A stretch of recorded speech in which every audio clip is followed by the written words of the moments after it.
বিধেয়কখনৰ অনুসূচিত সংশোধনী প্ৰস্তাৱ আছে সেই অখিল গগৈ আপুনি প্ৰস্তাৱটো উত্থাপন কৰিব না উইড্ৰল কৰিব না স্যাৰ গোটেইখিনি প্ৰস্তাৱ উঠাই দিছো সোনকালে জনজাতিকৰণৰ যেটো প্ৰস্তাৱ আছে এটো আনিব লাগে এটো মই উঠাই ললো ঠিক আছে গোটেইখিনি যিমান কিটা মোৰ সংশোধনী আছিল সব উঠাই ললো তেখেতে উঠাই ললে মাননীয় অধ্যক্ষ মহোদয় মই report of the committee of group of ministers to examine and suggest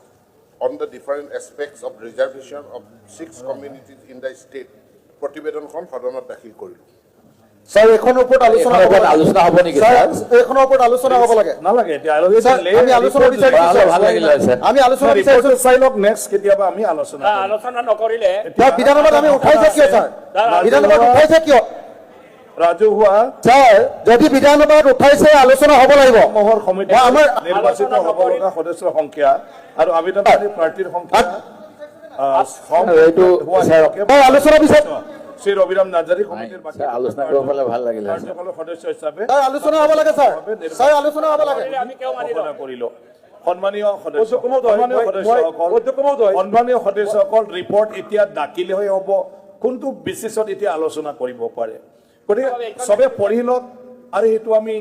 যদি তেনেকুৱা ধৰণৰ পৰিস্থিতি আহে যে আপোনালোকে এই বিষয়টো আলোচনা বিষয় বুলি ভাবে কাৰণ এইটো গ্ৰুপ অফ মিনিষ্টাৰৰ ৰিপৰ্ট আমাক কনসাৰ্ন হওয়াৰ কাৰণে সবকে জানিব আমি একো কৰিব নোৱাৰো অলৰেডি ৰিপৰ্ট আমাৰ জনজাতিকৰণৰ ওপৰত আলোচনা লাগে কৰাৰ কথা নহয় আমাৰ জনজাতিকৰণৰ ওপৰত আলোচনা লাগে ৰিপৰ্ট লে মাত্ৰ জনজাতিকৰণৰ ওপৰত আলোচনা লাগে স্যাৰ পিছত কথা পাতিব পাৰিব আৰু তেওঁলোকে পথাই বাহিৰ সন্মানীয় সদন যোৱা 25 নৱেম্বৰ তাৰিখে আৰম্ভ হোৱা অসম বিধানসভাৰ শীতকালীন অধিৱেশন 5 দিনীয়া চৰকাৰী তথা বেচৰকাৰী কাৰ্যসূচীৰে সম্পন্ন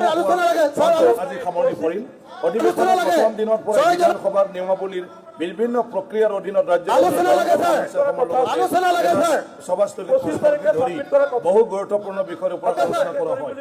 অধিৱেশনৰ কালছোৱাত 8খন নতুন বিধেয়ককে ধৰি সৰ্বমুঠ 33খন গুৰুত্বপূৰ্ণ বিধেয়কখনৰ লগতে অসম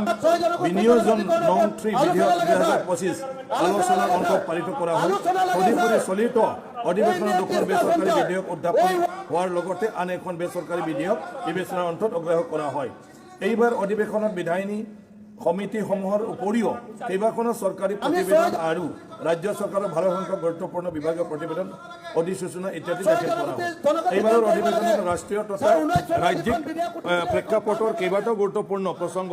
যেনে ভাৰত ৰত্ন ডক্টৰ ভূপেন হাজৰিকা দেৱৰ জন্ম শতবাৰ্ষিকী উপলক্ষে জাৰি কৰা 100 টকা মূল্য এক স্মাৰক মুদ্ৰা উন্মোচনেৰে ৰাষ্ট্ৰই তেখেতৰ প্ৰতি আগবঢ়োৱা যথোচিত সন্মান প্ৰদৰ্শন আৰু নুমলীগড়ত দুটা গুৰুত্বপূৰ্ণ উদ্যোগৰ শুভ উদ্বোধন আৰু শিলান্যাসেৰে ৰাজ্যৰ উদ্যোগিক ক্ষেত্ৰখনত নতুন গতি প্ৰদান কৰাৰ বাবে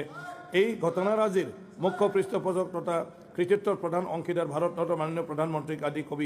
কৰি সংশ্লিষ্টসকলৰ পক্ষৰে অধ্যক্ষৰ আসনৰ পৰা শলাগ লৈ অভিনন্দন জ্ঞাপন কৰা হয়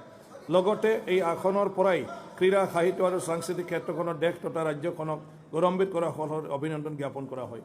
এই অধিৱেশনৰ কালছোৱাত সদনৰ কাম কাজ সুকলমে পৰিচালনা কৰাৰ ক্ষেত্ৰত আগবঢ়োৱা সহযোগিতাৰ বাবে মাননীয় মুখ্যমন্ত্ৰীকে প্ৰমুখ্য কৰি মন্ত্ৰী পৰিষদৰ সকলো মাননীয় সদস্য বিধানসভাৰ মাননীয় উপাধ্যক্ষ বিৰোধী দলৰ দলপতিকে ধৰি সদনৰ সকলো মাননীয় সদস্যলৈ মই আন্তৰিক ধন্যবাদ জ্ঞাপন কৰিলোঁ সদশেষত অসমৰ মুখ্য সচিব আৰক্ষী সঞ্চালক প্ৰধানকে ধৰি বিধানসভাৰ অধিৱেশনৰ লগত জড়িত চৰকাৰী বিষয়া কৰ্মচাৰী সকলৰ লগতে বিধানসভা সচিবালয়ৰ সচিব তথা সমূহ বিষয়া কৰ্মচাৰী প্ৰচাৰ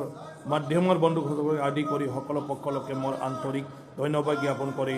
আগন্তুক পবিত্ৰ বৰদিন ইংৰাজী নৱবৰ্ষ আৰু মাঘ বিহুৰ আগতীয়াকৈ আন্তৰিক শুভেচ্ছা জ্ঞাপন কৰি মোৰ বক্তব্যৰ সামৰণি মাৰিলোঁ ধন্যবাদ